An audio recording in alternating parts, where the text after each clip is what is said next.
Hey everyone, welcome to Feelings with the Geekiary. I'm Erin and I'm here along with our admin Angel, Hi. Jamie, and Farid. Oh my gosh, so many people. We're fans. We have a lot of Game of Thrones feelings, and this is where we webcast about them. Yes, this is our Game of Thrones finale special. Woo! Woo! Yeah. Okay. Well, some are less excited than others. That's fine. Um, we got to get the business out of the way. So, reminder, this is also a podcast. So, please subscribe to us on iTunes so you don't miss any of our feelings. And, whatever, it's recorded live.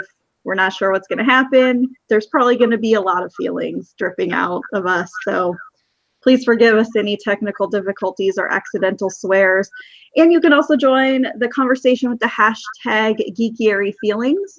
How will we know we're wrong if you don't tell us, but we're not wrong? So it's fine. Disclaimer also, we would like to remind all of you that the views expressed in this webcast are those of us as individuals and do not necessarily represent the Geekiary or the webcast itself as a whole. I have a feeling some of us might disagree on some things. This could come in handy. But overall, here we go. Yep. Let's just dive right in. Let's start by talking about season 8 as a whole because it went fast. Face it. It did. So what are your overall impressions of season 8? I think, great. We're already speechless. No, well, I think we all agree that it was very rushed. I mean, D&D, like HBO offered them, they were like throwing money at them. They were like, we want more seasons, blah blah blah, and they were like, no, we can end it in like this amount of episodes. And I really think they lied. I think they were like, we're going to end it in this many episodes, regardless of whether or not we actually can. So rushed, basically. Too much to finish and not enough time. Yeah, I thought it was objectively bad, and the rushing it caused a lot of logical issues, not just pacing issues, but like they couldn't explain things, or it didn't bother like Euron having the aim of like Black Widow and Hawkeye, like assassin, and then the next episode having the aim of a stormtrooper, not being able to get any shots. Like there was no explanation for that, or the fact that there were 3 different villains this season and 6 episodes. Night King is the villain for the first 3 episodes, and then oops, suddenly Cersei's the villain for 2 episodes, and then oops, Dany's the villain for the last episode. Surprise! I mean, like, that's just objectively bad. I see Farid giggling over there, so you know that he's got something. What's going on over there, Farid? I agree with you all. I really think that it was very rushed. I do think that this season should have been at least 8 episodes instead of 6. And yeah, it was bad. I'm not sure if it was because D&D wanted to start working on that Star Wars movie, but you could tell that they got bored. Maybe they got frustrated, and it's not like they didn't have time. They had like 2 years to make one season, like 2 years to film 6 episodes, and they couldn't even do that. Also, there were a lot of like, it was just really weird that it was like, yeah, the episodes were longer, but in the last episode, in the finale in particular, it's like, oh, we're gonna spend like 5 minutes with Tyrion like staring into space, but we can't spend like 6 seconds to like acknowledge that Dany was just killed. I don't know. I just Yeah, and like the directing, I mean, I'll get later to the directing I liked. Right now, just the bad parts. But like the directing for that didn't make sense. Like following Tyrion for so long, what was the emotional impact supposed to be of that? Like there was no reason for it. Whereas other things that needed that time didn't get any attention, like Jon's parentage being revealed. They would cut away like right when that scene starts, and yet spend 5 minutes following Tyrion. Yeah. Do you think everyone was frustrated? Because there were a lot of gags. We saw a Starbucks coffee cup in there. We saw a water bottle in there. It was as if no one was really paying attention. Sorry, I need to speak up in here real quick. I'm gonna give most everyone the benefit of the doubt on this, except for probably D&D, because the writing was just atrocious. But everything else was pretty good.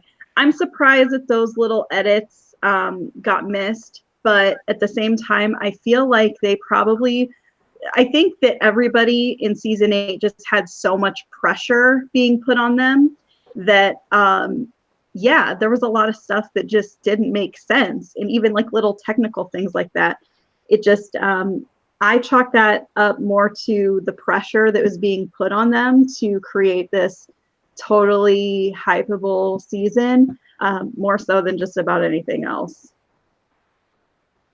Also, I feel like, at least for the Starbucks and the water bottles, that it was probably more noticeable to fans because they were so upset with the season. Like, there might have been stuff like that earlier, and we would have just been like, oh, whatever, it happens. But this was just, like, further proof that the season was garbage, even though in other seasons it might not have been that. It had literal garbage in there. A Starbucks cup and an empty water bottle. Oh man. Okay, so I will give my really quick thoughts about season 8 because I didn't contribute to our little outline that we have here, so sorry. Season 8 for me was just okay. Obviously, I was not a big fan, but I will say that episodes 1 and 2 I felt were the strongest of the 6. And guess who did not write those 2 episodes? So anyway, that's about all I have to say about that. Let's just keep going. So we've given our thoughts about overall mostly negative. What worked in season 8?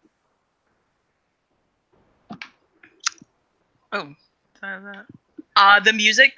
I mean, it's pretty much always amazing, but I think it really worked. Really worked this season, especially because, well, it's trying to make it more emotional when I wasn't necessarily feeling the emotion. And then there were a lot of like shots that I really liked. I mentioned in our document, and I know like people sort of I guess Reddit sort of hated this scene, but in The Long Night, right? That's what episode 3 was called, The Long Night. When the Dothraki are doing their suicide charge and all of their like blades go out, logistically for a battle that was really freaking stupid, but it made for a really nice shot when you see them all go out. I liked that. And the Daenerys's with the wings. So there were a lot of like really cool like visuals, and I really liked the music. Yeah, so like for me, the 2 best parts of the season are Miguel Sapochnik, who directed The Long Night, as well as The Bells, which I know I hate the plot of The Bells, but as far as directing goes, he did it well. And then Ramin Djawadi, I think is how it's pronounced. I'm probably butchering that, but he's the composer. So he did the music, and he's always good. And he's doing Westworld as well. So, if you're upset with Game of Thrones but like the music, go watch Westworld, because he also does the music there. But pretty much everything good I liked about the season was a product of those 2 people. Like episode 3, I liked despite the logic issues. Episode 5, I hated the writing, but I thought the rest of it was very good. Yeah. For me, Emilia did an awesome acting job with what she was given. I really liked her. She tried to sell whatever emotion she was trying, and especially in the final episode where she was giving that Hitler-esque speech to everyone, that was a very good acting moment for her. And also the visuals were very cool. They were very cool. And another thing that I liked is compared to the rest of the characters, in my opinion, Sansa's arc made the most sense to me. And I was a fan of that. Yeah, I agree. I mean, I What think about we're you? all on the same page here. Yeah. The cinematography for me was probably the best. I know we're supposed to be talking about our positives right now, but I have to bring this negative part up that kind of goes along with that, which is what didn't work for me was HBO's like PR spins that they kept doing after every episode. Like when fans were really upset that Jon didn't say goodbye to Ghost. So they had, I think it was it David Nutter or somebody, like he came out and he was like, well, this is the reason that we didn't do that, you know? And it was a total like bullshit move because he actually does come back in the end. Like, why did they come out with these statements? They should have just kept their mouths shut until the end of the season and then been like, oh, see, we had a reason for all of this. But like, I don't know. It was stupid. But yes, the music was great. The cinematography was great. Ghost was great. He's so sweet. I love him. I miss Rhaegal, and that's all I have to say about that. Okay. All those little interviews though afterwards came up. They produced some great memes, which is also a great thing about this season. The memes were top notch, especially the interview after, I want to say episode 4, where I think David Benioff is like, she just kind of forgot about the Iron Fleet, and like that has been an incredible meme. Like memes are good. I will agree with that. The meme game has been pretty strong. Yes. So let's go back to then the characters. So how do we feel about where all the characters ended up? Let's start with the person who had that final shot at the end, Jon. How do we feel about Jon's story and where it ended up? I'm okay with the fact that he ended up north of the wall with his wildling boyfriend. I kind of wished he'd chosen that rather than being banished. Because I felt that would have been a stronger character moment as opposed to just like, we're gonna send him there. Because a lot of the stuff about that doesn't make sense. Like, why wasn't he brought up at they're choosing the next king and nobody mentions that Jon is actually like, Rhaegar's son. No one brings that up. No one is like, hey, that's a thing. Varys sent all those ravens, I guess, or maybe he didn't. I don't know. He tweeted. And then like he gets banished to the wall, to the Night's Watch. Which, why does that exist anymore? The wall has a giant hole in it. Have we forgotten about that? And also like the King's Landing doesn't have any authority over the wall because the North is now an independent kingdom. So a lot of Jon, like, I liked where Jon ended up, but a lot about it didn't make sense. And so yeah. Yeah, I mean, they couldn't just say that Jon is going to be happy and go live with his boyfriend, you know? So they had to make all of that elaborate plan that he's being banished, he'll stay with the wall and all of that stuff. But I think you hit the nail on the head, and the issues with Jon are issues with a lot of characters, which we'll get to, where it's not necessarily the conclusion that's upsetting, but the how it got there. Because yes, you're right, their logic makes no sense. But am I happy that he's going north of the wall and living with his domestic partner and their fur baby Ghost? Yes. Very happy about that. but the logic to get there is just so lacking. But I mean, yay. I mean, it's our promo image for this webcast. It's great. But what? Same. I mean, who would have guessed that Game of Thrones was going to have the best queer representation ending? The most watched show in the entire world ended up making the character gay. They realized they were giving us that shipping ending because they have all these moments with like his little crow and like all these little things, and then they give us like, they realize like Oh man, we're going downhill fast here. It's fine. I agree with everything that Angel just said. Like, I don't understand why they. I'm so frustrated. Can't even talk. Like, for me, John's journey was the most frustrating out of anybody else's, even Danny's, in season 8, because John has been kind of a wet blanket for a couple of seasons anyway, but like this season, he like just didn't do anything. He didn't say anything. He didn't do anything. He's like, I am Aegon Targaryen, blah, blah, blah. And that's all he had. Like, and then they didn't even go there with that. They just gave us nothing with him.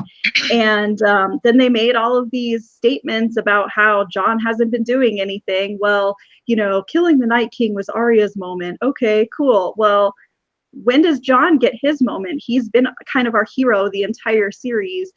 And it just was like nothing. I do think, I agree, Jamie, with you too, that I wish that he had had a choice to live north of the wall, because I do think that his ending was probably the most poetic, in that he has the strongest claim really to the throne that's not there anymore, but he chose to live north of the wall with the free folk, people who don't bend the knee to anybody, and that was great.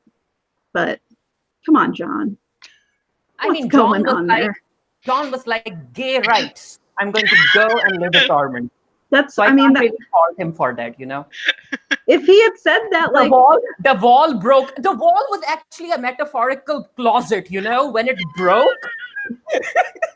Farid, I would love to agree with you, but I do not think that is what they had in mind when they were writing this. So, yeah. Maybe. I do like it, though. The 7 kingdoms were the closet, That was the closet. And when the wall broke and Jon went with the free folk, that actually signaled him coming out of the closet and living his own life.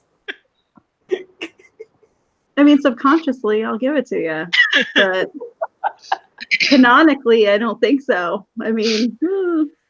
All right, let's move on to Daenerys, the fire portion of the Fire and Ice, apparently, or not. I don't know. What was she?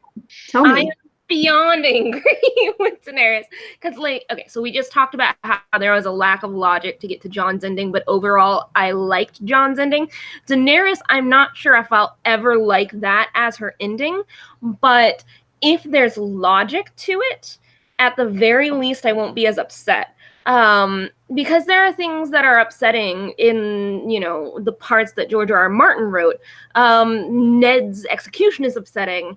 Red Wedding is upsetting. I can see Daenerys turning being a similar type of upset, where there's logic that leads to it, and I'm mad and sad, but okay, I can see how that occurred. But we didn't get that, so it's just this person who has constantly been fighting for the least among us, or least among Westworld, the slaves, the downtrodden, the smaller, marginalized people in this Westworld, or Westeros, not Westworld, but you know what I mean, and then suddenly she just starts murdering innocent people. We didn't see the journey it took to get to that point. So it sucked in both ways. Yeah, I agree with Angel. I kind of knew that Dany was going to turn mad, especially because D&D don't have the best record when writing women fictional characters. But again, if it made sense, if they had more episodes to explore it, I wouldn't been so disappointed, because right now, it just felt way too rushed, and there are people defending it online, and I'm like, okay, go defend it if you guys want to.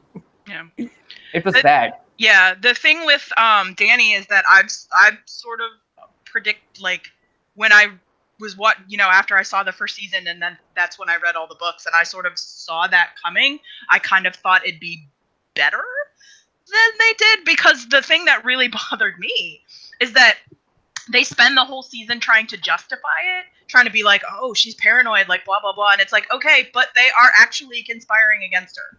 Like, Varys tried to poison her, and they made his execution look like you were supposed to feel bad for him. It's like, dude, he tried to kill her. He's trying to poison her. He's like undermining her authority. Like, she had every right to execute him. And it just was like, oh yeah, she's crazy. It's like, but she's right. So that bothered me a lot. And that's another thing. Like, a lot of the stuff she did up until the bells moment, are things that are completely justified for a lot of other characters too, like executing people that defy you. Jon did that. Jon killed a child. Like, or, having focus on the throne. All the Baratheons, wanted the throne too and fought for it. But she wants these two things. She does these two things, and she's the Mad Queen. It didn't bring us to the bells moment, like, correctly. Like, it just does not make sense. But that moment, she just flips and murders people. Okay. Also, I would like to point out that foreshadowing is not character development. Like, you can have all these little moments in there, but until you, like, flesh it out, you can have it mean anything. I can go back now and look at, like, and justify pretty much anything now that it's over and you're going back and looking at it, in retrospect. But what really bothered me, I mean, a lot of stuff bothered me, but this one, and I think it was D&D who tried to be like, oh yeah, well, we had it like that, one, acting like they had that plan the whole time, because if they did not tell Amelia, which is garbage, because the actress should know, and then she can put that into her performance. But also that one of their reasons was from season 1, when Drogo kills Viserys, and like she doesn't cry or something. It's like, well, yeah, this is her brother that has abused her his entire life, sold her into basically what amounts to sexual slavery, threatened to have the entire 40,000 army rape her, and had just threatened to cut her unborn child out of her stomach. Like, yeah, I'm not going to cry when he's dead either. We weren't supposed to feel bad that he was dead. You're supposed to be happy that he's dead. Like, yeah, and that's sold to us as an empowering thing. Like, she has been framed as an empowering figure, and then we get to the end, and suddenly, nope, this empowerment is madness, and it's bad, and it's negative, and all these women out here have attached themselves to a character because they feel like the way her story so far has been set up to be an empowering character. And now we're just told, nope, you crazy. Like, well, I will be, I have less feelings about this, which is odd, because Daenerys has never been one of my favorite characters. Mine oddly either. Enough. Yeah, no, but I do agree with a lot of what you're saying, especially her, the forward movement, of her character into this mad Daenerys or whatever. It didn't make any sense. Yes, she's had, she lost her dragon. She had to lose all of her, apparently not all of her soldiers, but some of them. She lost her best friend right in front of her. I understand that these things take an emotional toll, and that does sometimes in real life impact, your decision making or whatever, but not to this point where it's so bizarrely out of character. And it's not out of character, I think, completely. It's just, again, like Jamie said, it's not fleshed out enough to even make any sort of impact. And so when she started, okay, real talk here, Angel, you know what I'm talking about. There was a very reliable spoiler leak, from a well-known Redditor and YouTuber. He had the finale spot on, 100% completely accurate. So, I mean, I kind of knew that once the episode started, I was like, okay, this is where we're going. I know what's going to happen now. but like as soon as she started doing all of this stuff, I was just like, what is happening? I thought she was gonna like fly Drogon over to Cersei and be like, just kill Cersei, like, in the Red Keep. And then that didn't happen. I was like, oh God, she's just gonna kill every single person ever. Great. Except Cersei. So, yeah, right? How did that happen? Like, and I could understand what they were going for because Cersei was bringing all of the peasants into the Red Keep as protection. And Daenerys mentioned that. It was like, oh, she was using them, and it was like, and it would have made sense if she had attacked the Red Keep.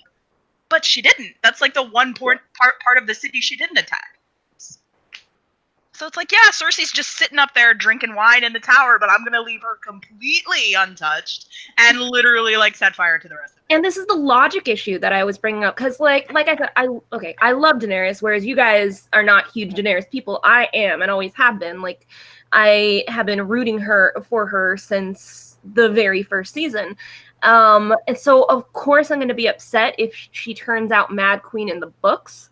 But if the story takes a logical route, I'll accept it. And I think George R. R. Martin can do that because, like, you said you predicted it from the beginning when you read all the books. I didn't. I didn't read anything in the books that indicated that this could be her route.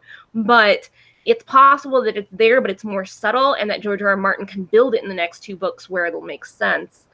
I'm very interested to know what in the books foreshadows this, though. I think it was more just making the assumption that that's where it would go, more than it's foreshadowed in the books. But also, the books will at least give us the benefit of her perspective. Yes. So you can't do an inner monologue on TV, which is one of the downsides of this show, because a lot of character stuff is internal. So, but it's like, I feel like it'll come across better in the books just because we'll actually be able to see it happening. It won't just be like a switch flip. Because her point of view chapter so far, her internal monologue is still very much about, I am doing this to free people. I am doing this to help people. It is my destiny, which, at this point, people are like, oh, it's bad that she thought she had this destiny, even though the Baratheons also thought it was their destiny. But anyway, like... That's the whole point of the show. Everybody thinks they have the right to the throne. Exactly. But in the books, her point of view chapters are still very much with the, like, abused people. I don't have a very good word for this. Like, the downtrodden, I guess, would be a good way to describe it. But, yeah. Also, not to keep on Daenerys, because I know we have a lot of other stuff to talk about, but I also think that this is one of the downsides of having cut a lot of stuff out of the books. Like, they cut entire plot lines. And I really think that they beefed up characters that made, like, I don't think Cersei's going to be the final boss in the books. I think she'll be out of the picture by then. And this is something I don't know if we can... Well, it's not a spoiler. If you haven't read the books by now, I mean, seriously. But Aegon, actual Aegon, not John Aegon, is in Westeros currently and is like taking...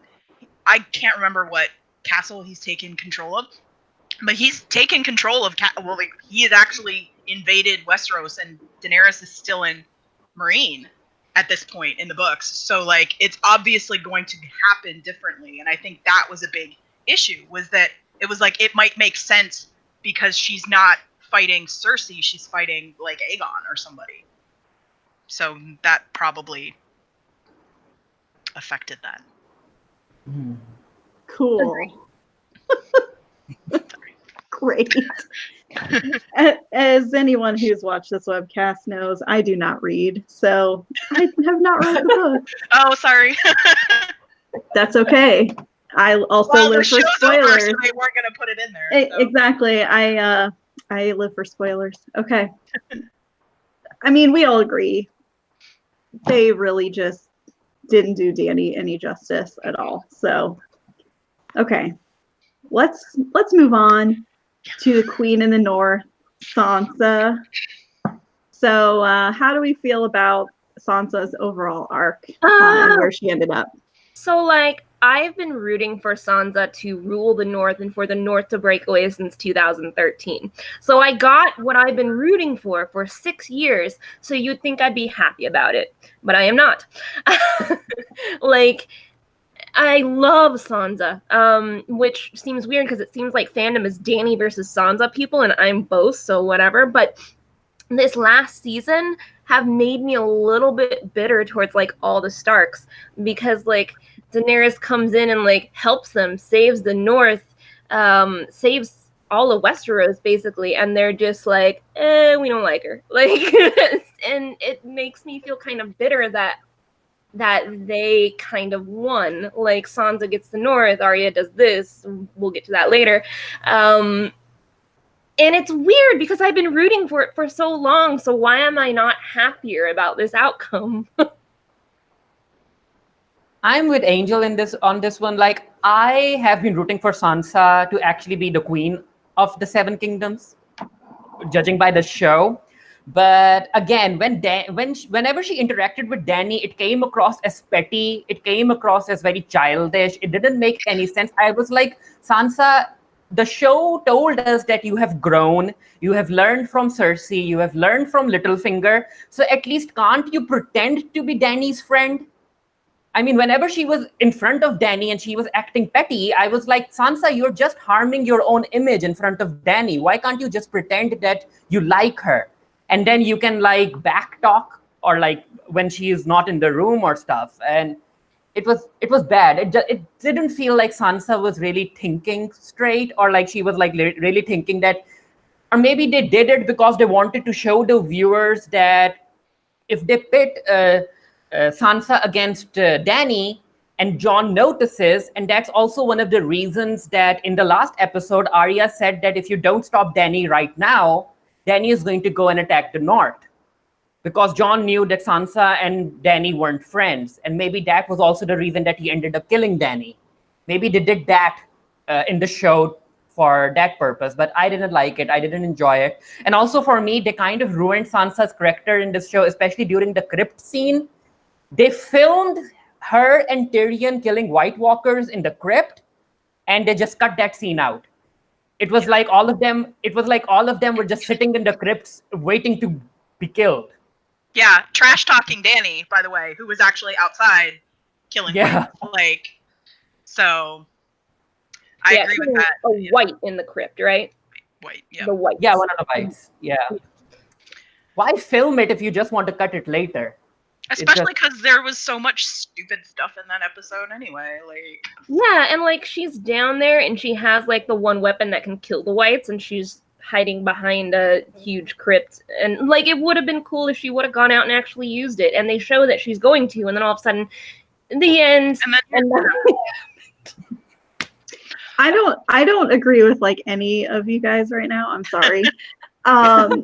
To me, Sansa is another character that I've never really liked. Basically, I'm a Jon Snow girl, so whatever. But Sansa really grew on me this season because she reminded me of me. Like, Sansa, the way that Sansa acted in season 8 is exactly how I would have acted in season 8. And so I guess I empathize with her a little bit more, because I'm like, yeah, Sansa's the only one thinking like, how are we going to feed these soldiers? Like, this is realistic stuff. Like, to me, her arc was the most realistic, the most real life. Yeah, she's petty. Yeah, she's been hurt a lot. Like, this is who she is. And she doesn't have to end up as like this strong, badass character. She is acting the way that I think a lot of real people would. And so yeah, she was childish. Yeah, I would be too. Like, sorry, but I don't know. I liked it, and I do think that they pitted the Dany Sansa thing a little heavy-handedly. However, I would probably be the same way. And I do agree, Farid, that they probably did do that so that the Jon versus Dany thing would be more impactful. But I think that Sansa was petty. She was real, and she ended up in the spot exactly where she knew she was going to be because she learned from the best, Littlefinger. So there we go. And I respect that. I wish I could like her as much as you do right now because I've been rooting for her so long. So I want to absorb your positivity about her, and I want to feel it because I love her and I hate that I'm so upset about it. So I'm just gonna. Oh, she's not great. She's not great. I don't like her. I just said she grew on me because that's exactly how I would do it. So you basically.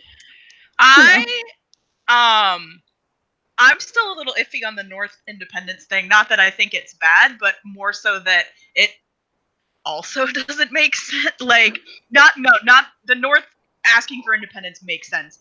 But what doesn't make sense is that, like, all of the other kingdoms just are like, yeah, cool, that's fine with us. Yeah, no issues. Even, like, the Iron Islands, who, like, specifically, the Iron Islands specifically negotiated independence from the Seven Kingdoms when they agreed to fight for Dany. So, anyway, I liked her dress at the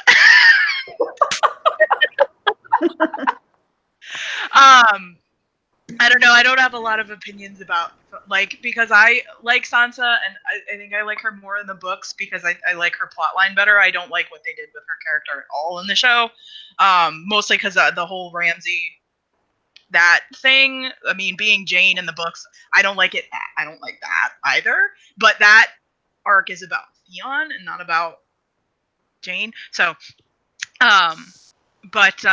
I sort of understood her behavior in the beginning of the season because she's obviously not going to trust Daenerys. She's like, first of all, Jon had no reason to bend the knee to Daenerys. She'd already pledged to come north and help.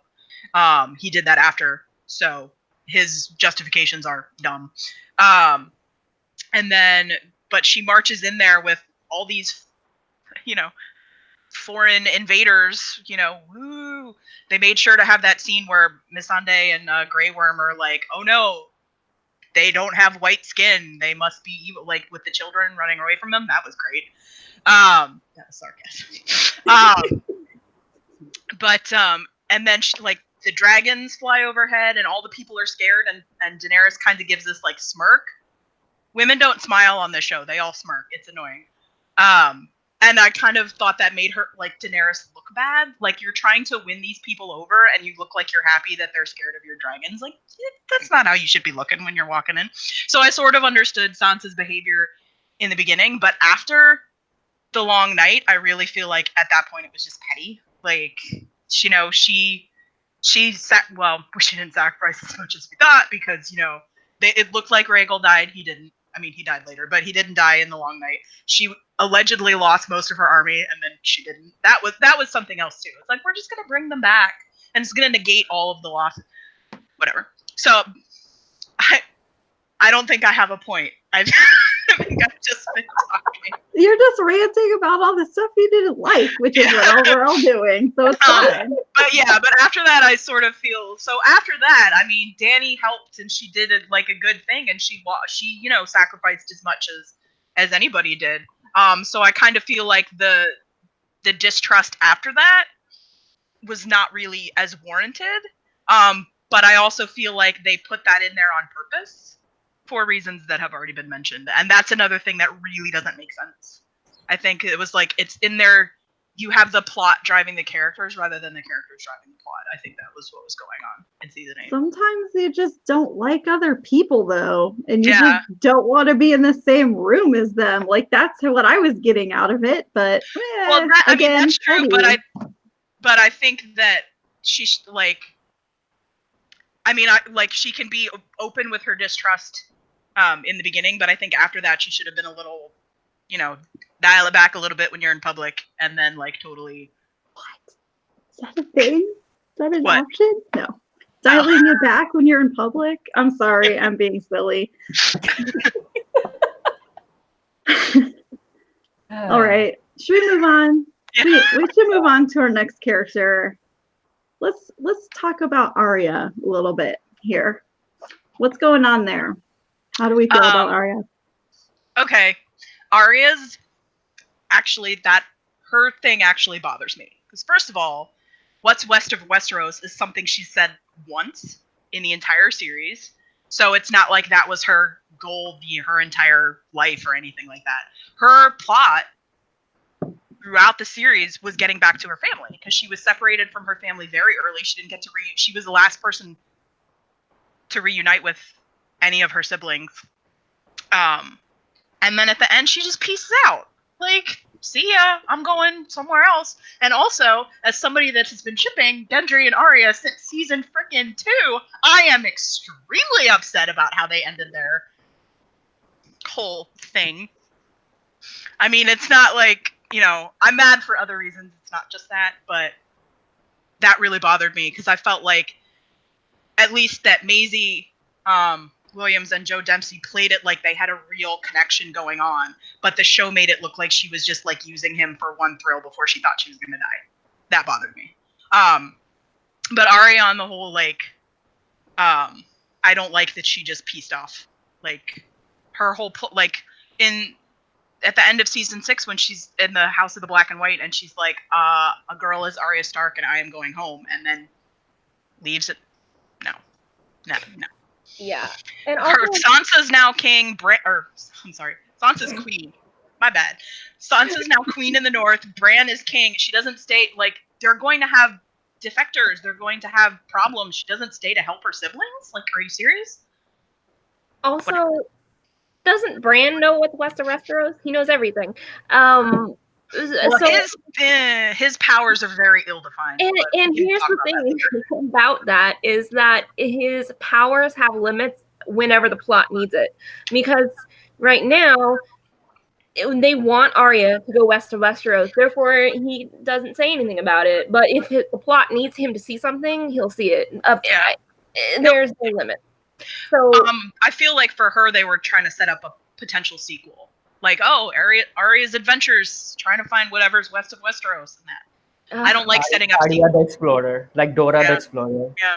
I don't like setting up potential sequels in series finales. And that won't be happening. I feel like Maisie Williams is ready to move on. I mean, I feel like she loves her character, but I don't think she would come back to do a sequel. And we'll talk about sequels later, so I'm not going to get too far into that, but I agree with that sentiment. But another thing that you went on is Arya and Gendry.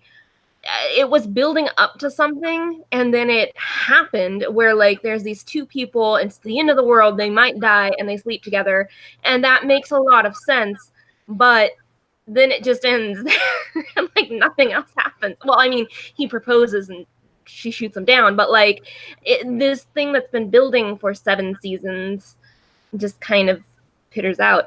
And, like, also on your point, of her going home and everybody reuniting. One of the Stark sayings is the lone wolf dies and the pack survives, and then the ending is them all being lone wolves. Like, the pack is scattered to the wind. Like, it meant nothing. All the problem with all the Starks, but Arya especially, is that all of these things that have been building just fizzled out. And, like, one of the most important sayings throughout the whole series that's held the Starks together and kept them going meant nothing. Yeah, I agree. They kind of ruined Arya for me, especially because we saw her train. I was expecting face swapping techniques in the final episode. I was expecting, like, ninja jumps from building to building or something, just something. She's a freaking assassin. Do something. But yeah, and then she decided to just go to Westworld for some reason. And yeah, I'm just done. And she couldn't even lie to Jon when Jon was like, "Will you meet me at the wall?" And she was like, "No, I can't. I'm going away." I was like, freaking Arya, he's being banished. Lie to him. Say that you'll meet him someday. It was just bad. Yeah. Yeah. I don't really care about Arya at this point anymore. I mean, she was one of my favorites throughout, but then she stopped being interesting. So whatever. They were sort of like, how badass can we make her? Yeah. I mean, I don't necessarily have a problem with the fact that it's Arya that stabbed the Night King, primarily because the Night King is a show invention, so it's probably not going to be in the books. But she literally comes out of nowhere. Like, if they had shown scenes of her sneaking into the werewoods, or like had shot of the fact that there was anything nearby that she could have been jumping from. But if you see the behind the scenes, like, they had her on a rope, and they, like, it was like, whoa, like that, like, special of, like, kung fu movie kind of thing. Like, that's not, I mean, I know this is a show with magic and dragons, but people don't defy gravity. So you need to still have stuff make sense within the physics of the world you've invented. So. Yeah, and like, I've seen people make up some excuses for it that make a lot of sense, but these are inventions that fans have come up with, like that she was in the trees before the Night King even entered, and that would be cool, but that wasn't explained. Like, that's just a fan invention to, like, fill in the gaps. You can't rely on fans to fill in your plot holes. She was in the trees and she just saw her, what was it, stepbrother or adopted brother just die. Well, okay, maybe so the fans didn't fill it in entirely, but still, it's a fan invention that makes more sense than what we actually got. Yeah, if Theon's if she had used Theon's charge as, like, the distraction to sneak up, like, that would have made sense.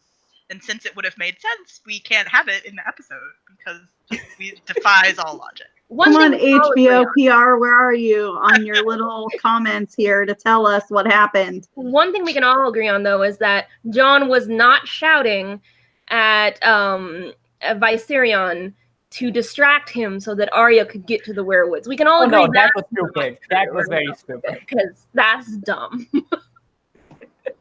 That didn't happen. I guess fans were just very frustrated that Jon wasn't doing anything, that they just wanted to insert Jon into Arya's moment, Essentially, yeah, 100%. Well, and it wasn't even that. I think that just so many fans were holding out hope that there was going to be some, like, cool magic, like, meaning. Yeah, like meaning, like prophet, like along with the prophecies and stuff. Like, there was just going to be something secret that was just for us, that we could find out about, that the players of the show didn't know. And obviously they're giving D&D way too much credit, because people were still like, oh yeah, we could still get, like, Azor Ahai and stuff. And I was like, it's not happening. Like, it's not happening. So just put it out of your mind. So yeah, that's how I feel about that. All right. Oh my gosh, we have so many characters left. Yeah. Let's do Tyrion. You don't have to do everybody. I just put as many. No, I think it's important. How do we feel about Tyrion? Like, they ruined his character for me. He went from being a smart person to just being an emotional mess. And yeah, I could have done without him. I mean, when he threw that pin in front of Dany at the end, I was like, just kill him right there, Dany. Just kill him. You're killing everybody else. Kill him too. Like, his character for the first, I don't know exactly where it got lost, but I'd say, like, first 5, maybe 6 seasons, somewhere in there, was very witty, had some of the best lines, like, mind, like, needs book like a sword needs a whetstone, and all these really quotable moments. And then season 8, he's like, lol, Varys doesn't have a cock. And, like, that's what we've been reduced to. Like, you mean about the time when they ran out of source material? Yeah, around that time. Like, Tyrion went from being brilliant to... And Tyrion also suffered from, they changed his book trajectory. Because this is something that bothered me very much, because it was kind of a little sexist how they did it. But when he kills Shay in the books, it's in cold blood, because you have no idea if Shay is in on what's ever going on, but probably not, because she's I'm sure being threatened. She's not in a position of power where she can just be like, yeah, I'm not gonna help you guys. She would have been killed. But in the show, they made it look like she was a willing participant, and she went for him first, so that when he kills her, it's in self-defense. That bothers me, because that is a very dark moment for Tyrion, and from there, it just spirals down for him. And this show really whitewashed him a lot, and they made him a lot less morally gray than he is in the books. And then they get to a point where he's the voice of he's the moral compass. What? Why? Like, this, he has never been a moral compass ever. Like, and also he was applying 21st century morality to a medieval setting where like stuff would have been different. Yeah, like he wasn't smart or witty anymore. He made all these mistakes. And why, in God's name, does he still think Cersei is a good person? Like, what the hell was that? I know you're not a monster. She blew up the Sept, which, by the way, suffered no consequences for that. And he's just like, you're not a monster because you're pregnant. I know. And the thing is that goes completely against what he said a few seasons ago, where he said that, I can't remember the exact quote, but of like how her hopes would turn into ashes in her mouth or something. And like, he's very much in agreement that she is bad. And then suddenly he's like, she's not a monster. Like, what? Like, he's not like the same character. She's not the same. Also, them propelling his plot super quickly to Daenerys ended up with the death of Sir Barristan Selmy very prematurely. Like, he has a huge part in the current books, and I'm fairly certain that his death was just so that they can position Tyrion closer to Daenerys way earlier than he needed to be, if he even gets to her in the books. Yeah, he's not there yet. He's still, I think, in slavery in the books, I think. It's been a while since I've read them, but like, they just like need to get Tyrion to Dany really fast. I'll kill Sir Barristan for no reason in a back alley. Yeah, well, also Tyrion, because that was the thing with cutting out Aegon, because he's with Aegon. He's with Aegon and Jon Connington at when the book ends. It's been a while since I've read that, so I forgot. Yeah, well, I just remembered that after you said it, because I was like, yeah, he's still in slavery, and then I'm like, oh no, that's how we meet Aegon. Like, they meet. So when you cut that out, Tyrion doesn't have anything to do all of a sudden. So they're like, well, I might as well put her with Dany. It's like, okay, but that's not happening. Whatever. Tyrion, blah, whatever. What? I mean, whatever. I don't even know. Okay, let's move on. Let's go to Bran. So in the spreadsheet we have for our notes for the show, I wrote one word: dumb. That's because that is what it is. I could expand on that, I guess. But like, Bran, just a few episodes ago, says that he's no longer Bran and has no interest in being Lord of the North. And then suddenly he's Bran and he's king of the 6 kingdoms. Like, yeah, and then Tyrion is like, well, you don't want to be king. And Bran's like, hold up, wait a minute. I didn't mean that. Why do you think I came all this way? Yeah.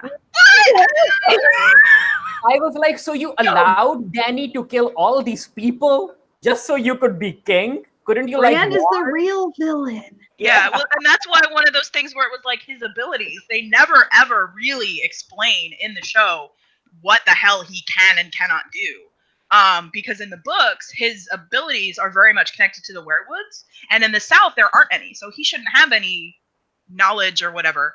And also, I'm sorry, he has the best story. He has like the worst story. Like, yeah, he fell out a window, but like, damn, like, bad crap happened to everybody. Sansa should be like, excuse me, what? He has the best story. And it was just like, he has the best story, and that's why he should be king. And you can see that it was like, he has no interest in actually ruling. He leaves the small council meeting after like 2 seconds. He's unemotional. He doesn't really have any empathy. He would make a terrible king.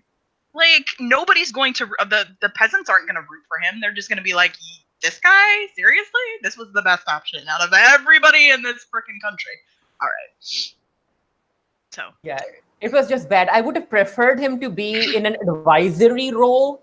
yeah, Like, advisor. Yeah, that would be he fine. should have been an advisor to Sansa or whoever they put up on the throne.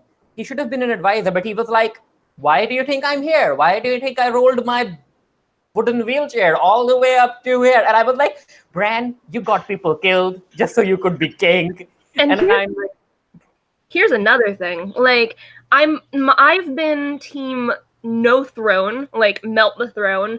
Probably not as long as I've been team Sansa for the North. Probably only for like a year or two. So technically, I got the ending I wanted too. Bran is not King of the Seven Kingdoms. He's not sitting on the Iron Throne. But whatever this weird role they've given him, like, it still doesn't make sense. Like, I won about who gets the Iron Throne. Nobody gets the Iron Throne. It's melted. So yay! But it's still stupid. Why did Drogon melt it if we were just gonna have a king? And also, and then they act like, oh, we broke the wheel. No, you didn't.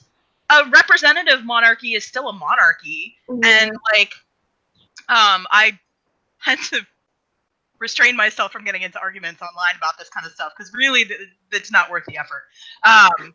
But it's like, it's not breaking the wheel because everybody's like, oh no, because like now they're choosing the king. It's like, yeah, they chose Bran. They chose one king who is going to outlive pretty much everybody that was sitting in that king choosing council. So, and who's to say that once they're dead, he's not just like, cool, I choose myself again to be king? Like, they didn't make any, you know, decisions about how often they're going to meet. Like, does the king rule for life? Or is it like a brief, you know, is it like president where it's like, oh, you know, we're going to do this every like 5 years? They don't say that. Nothing about this makes any sense because they didn't break anything. Like, they just still king. Like, and honestly, and what they did was they took the wheel and they removed everything about it that provides any stability and just like decided that was good enough. Because there's no way that the kingdom doesn't like immediately devolve into war. Like, there's no way Iron Islands is cool with that.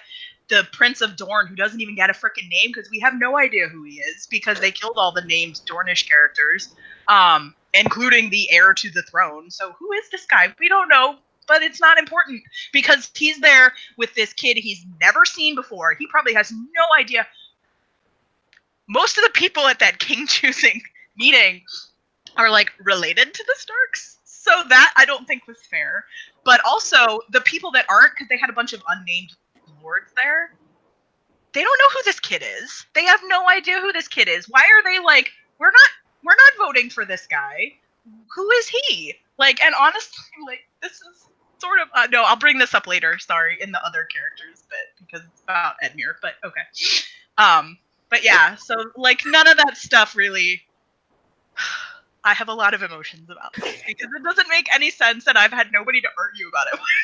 Just name dropping Edmure though. Pissed me off, and I look forward to talking about him later. Yeah, I'm like sitting on pins and needles right now. Like, sorry. when are we gonna talk about Edmure? No, I don't know. I have been going like, where's Edmure for the past like 3 years because he sort of was in like a cell and then they just never mentioned him again. That's And because. Sorry, go ahead. No, I know he's not important, but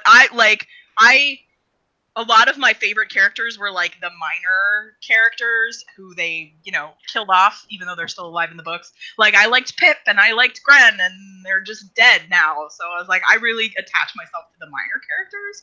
And that was just, and also I just don't like hanging plot threads. Like, Edmure was in a cell at the Twins, and Arya walked in and killed everybody in the Twins. So how did Edmure get out? Like, that's this is not the show for you if you don't like lingering plot lines. Yeah, I think we can all agree that just about anybody would have been a better choice than Bran. Drogon would have been a better choice than Bran. Maybe even Euron. Who knows? I don't know. But like, Iron Throne.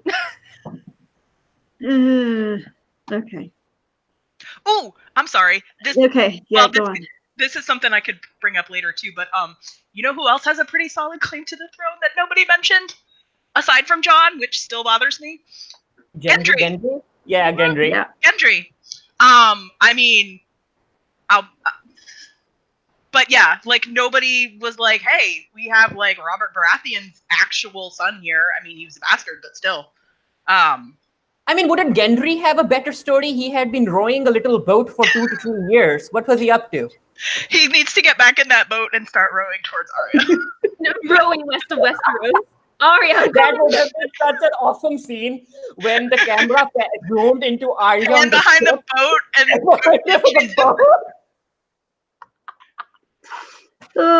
Okay, I'm done now. Sorry. It's good. Excuse me. It's good. All right. I feel like we're going to have another contentious one here. Jamie, the character, not the person who's on our webcast with us. Spelled differently. Ah! Jamie! Oh my god. I am so angry about what happened to this character. And I really hope this is one of the things that George R. R. Martin does not do, because his entire arc, 8 seasons of arc, all the way up to episode 4, completely undone in episode 5. Like, his entire character development is him learning how toxic him and Cersei's relationship is. I mean, of course it's toxic, it's incest, but even beyond that, like, there's a toxicity in how they behave with one another. And his entire arc is him finally stepping back and seeing that and deciding to go his own way. And then oops, he runs back to Cersei. What? So upset. Yeah. I'm gonna cry. Don't cry. It's not worth it. No man is worth your tears. Brienne, we should say that to Brienne. It's not worth it, Brienne. Unfortunately, they're fictional. So, no, I don't really have an opinion on this because Jamie, it's not my fave. So, meh. But I understand what you're saying. And I do feel for the people who were fans of his character growth, because he did have probably one of the strongest arcs of characterization in the series. So the thing that really bothered me, because I do believe, and it's something they cut out of the show, but in the books there's a prophecy, like Cersei's, it's not really a prophecy, but when she goes to the fortune teller when she's a kid, which they showed in the beginning of season 5, there's also a mention that somebody's going to kill her, and it's I'm not going to pronounce it right, but it's Valonqar, whatever, which is translated as little brother. So everybody has theorized that it's going to be Jamie that kills her, and it's a pile of rocks. I don't think that. But they don't have that in the show, so they didn't bother having that in there.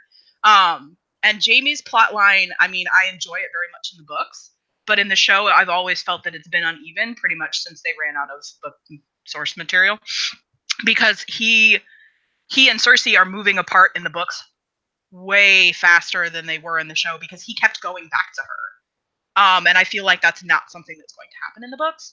And then the fact that Cersei was pregnant, I'm sorry, no, like, what are you doing? No.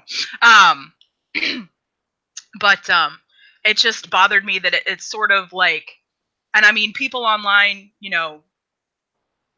I don't want to say necessarily defending it, but it's a whole thing about how, like, people go back to abusive relationships. I was like, and yes, but their relationship was sort of like mutually abusive, I think. But anyway, but it sort of makes it look like you can't ever escape it, which is a downer, which, I mean, Game of Thrones is going to be a downer.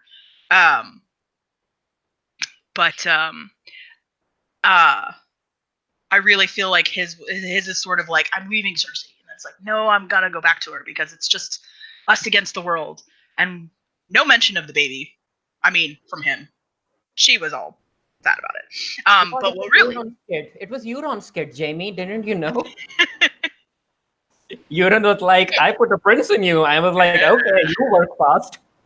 No, by the way, that bothered me because it was like Euron wasn't like, how does Tyrion know that you're pregnant? Because you just told me. It takes like a month to get from King's Landing to Winterfell, and there are many back and forth. She should have popped that kid out by then, but yeah, that's something that's always bothered me about this show. We have no idea how long it's actually been. We don't know, like, it makes it seem like it's a couple of days, as like, but it shouldn't be. It should be like several weeks at least. But what really bothered me about what they did to Jaime was when he says he doesn't care about innocent people. Yeah. He is the Kingslayer because Eris wanted to blow up King's Landing. That's why he killed him. Like, he did it to save people. And that's why he went north, was to fight for the living. And then all of a sudden he's just like, I don't care.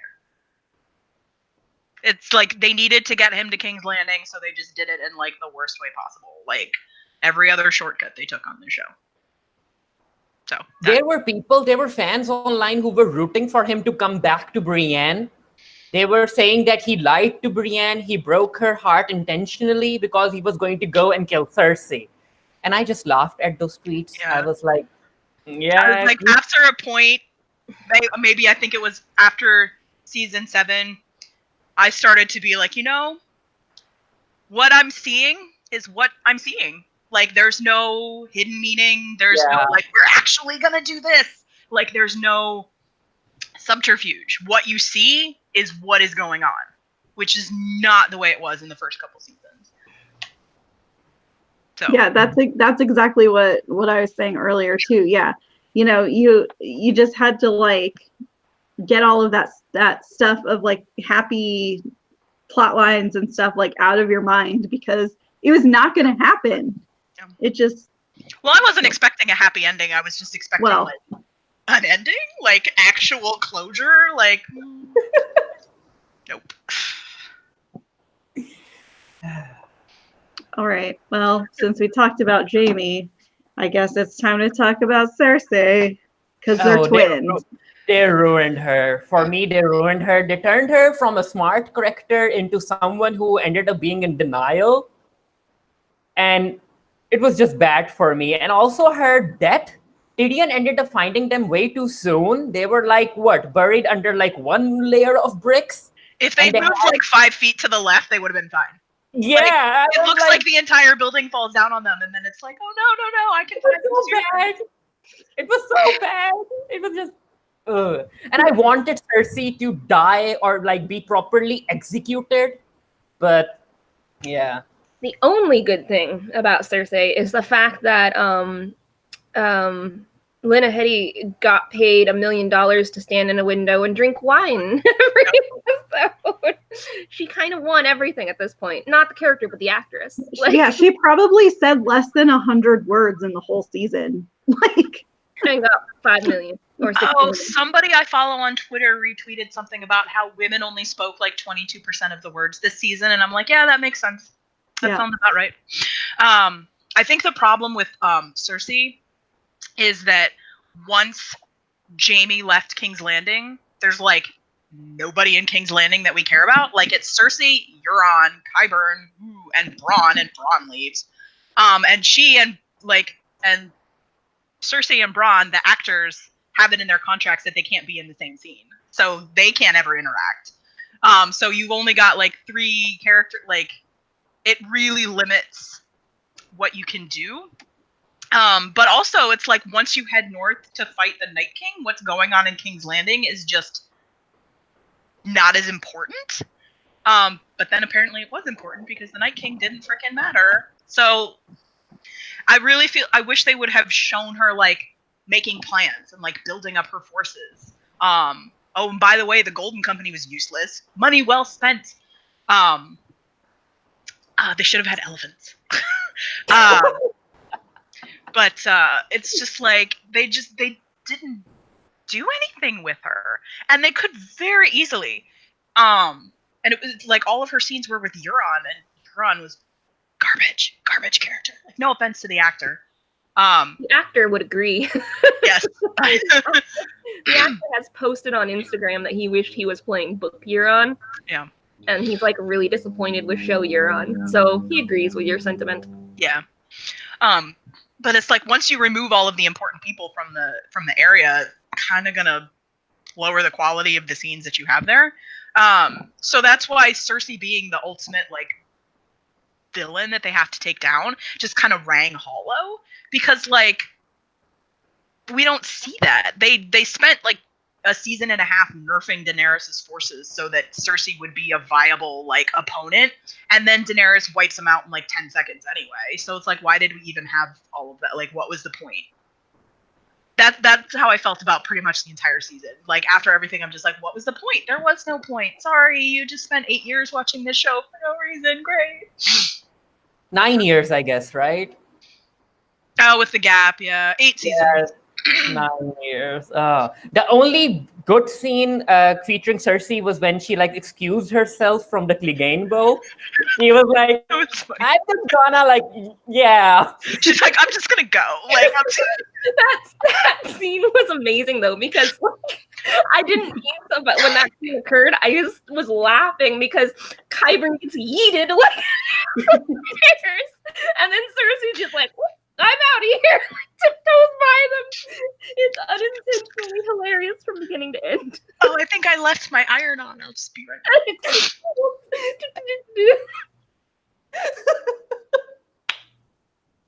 Okay, I'm gonna get in here amongst the giggling. Yes, that was fun. I actually did like that too. Cersei, she's so weird. All right, well, since I guess we're done talking about her, let's go then to Brienne, which unfortunately her story was very much intertwined with Jaime. So what do we feel about Brienne? Brienne has been my favorite for a couple of seasons. I mean, I'm, Team Daenerys, but like Brienne has been the character arc that I've been most interested in seeing. So it's really weird of me to say this, but I kind of wish she would have died in episode 3. And it's weird for me to wish death upon a character who I love so much. But I feel like her being knighted in episode 2 would have been a wonderful like end, and her dying defending Catelyn's daughters would have made sense. Like, so it feels weird wishing death upon a character I enjoy so much, but like after that, she was there to be a prop for Jaime's plot. Mm-hmm. She was there so that Jaime could try to get away from Cersei and then fail, and she was just there to then write his story in the book, and I didn't like her being a prop to his plot. Like, she had a good arc, and her arc should have ended on her terms instead of being there for his crappy plot. Well, and I want to interject something too, because I agree with you that I think it would have been more impactful if she had died. And I think that would have actually made more sense in Jaime's storyline too, because, you guys were talking about the mutual toxicity. And part of what makes relationships so toxic is that trigger of like some sort of emotional event, or, some just reliving of something. And I think that her death could have triggered that mutual toxicity that to then go back to Cersei, instead of just like all of a sudden being like, I'm going to do something out of character, So my issue with Brienne's story is that I do not think that she would serve in Bran's Kingsguard. Like, that doesn't make any sense to me. Like, I think it was more just like, oh yeah, like, because we know what the Kingsguard is and we know how big of a deal it is. So obviously that's meant to be like, oh yeah, and Brienne's head of the Kingsguard. Like, that's a big deal. Whatever the head of the Kingsguard is called, I don't remember. But to me, it doesn't make any sense, because she's sworn to Sansa, and it's not just because she made an oath to Catelyn that she'd protect her daughters, not her children, her daughters, because at this point she thinks when Catelyn makes her swear that, she thinks Bran and Rickon are dead. That was the whole point. Like, Brienne swore an oath to Sansa, like, to be in her service. So unless Sansa was like, no, Bran needs you more, I was like, Sansa's literally queen of like an independent North that's probably going to have like, oh yeah, everybody loves her now, like, but she would need her own like body, like not bodyguards, but bodyguards. You know, she would need somebody up there, and like Bran has no connection to Bran, no reason to be there, and I really feel like they put her there 100% to have that scene of her writing about Jaime in the White Book. Like, that's why that she was there. Also, related to Brienne, how the hell is Pod Kingsguard? I mean, I love Pod. He's got a good night. Like, the Kingsguard is supposed to be, like, the elite. Like, you know, and he's not... It's all about who you know, Jamie. Come on. Networking. Yep. There you go. The only thing that I liked about Brienne and that White Book scene were the memes that came out of it. Jaime is a punk ass bitch.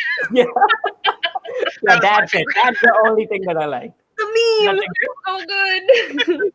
Oh no, I also like the one where it was she was writing the Mean Girl stuff. It's like Jaime is a fugly slut. Like, I hate her. Him. Sorry, hate him. I am Jaime. They had to ruin Brienne. They just had to. Well, they ruined everybody, so it's just par for the course, you know, whatever. Equal opportunity ruining. So Gendry, the last character, I guess. Oh no, it was additional characters, and I put Gendry because I love him. But yeah, let's just talk about maybe some of the like more tertiary characters that just, you know. So Gendry, what's going on? Yeah, because I was like, not main. So I was like, I love Gendry. Obviously, that is Gendry right there. But how is that boy still Lord of Storm's End? He was legitimized by Daenerys, who's a queen who never really held power in Westeros except for like 10 seconds. She was immediately deposed. There's no way he would still be, one, legitimate, and two, Lord of Storm's End. Like, how do the lords in the Stormlands think of that? I mean, I guess there aren't any, because we just, other than like the 10 lords sitting there at Bran's Kingsmoot, we just forget that everybody else in this country exists. How did he enforce his claim? How did he just show up and be like, yeah, so the queen that just like burned King's Landing with her dragon like made me Lord of Storm's End, so here I am to be Lord of Storm's End. Also, he should have gone with Arya. They just really like him, I guess. Like, he's got some like good upper arm strength, and he's cute. I mean, I do think that because I saw online that people were like, oh, who would believe him? And I'm like, well, I can actually buy that, because it's not as evident in the show as it is in the books, but once he starts getting older, everybody that meets him, well, not everybody that meets him, everybody that meets him that has met the other Baratheons acknowledge that he looks like the Baratheons, because Ned knows who he is as soon as he sees him. He's like, that's Robert's kid. And in the books, when Brienne is wandering around the Riverlands, which she doesn't actually do in the show, she meets Gendry at an inn, and she thinks he's Renly. So he obviously looks like the Baratheons. He so looks I gay. feel.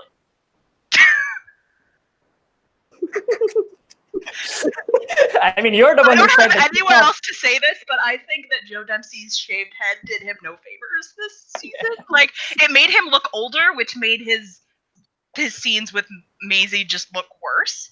But I heard, I mean, and I don't know how true this is, but that they made him cut his hair so that people wouldn't confuse him with Podrick. Which, by the way, Podrick and his long hair, hard eyes, he looks good.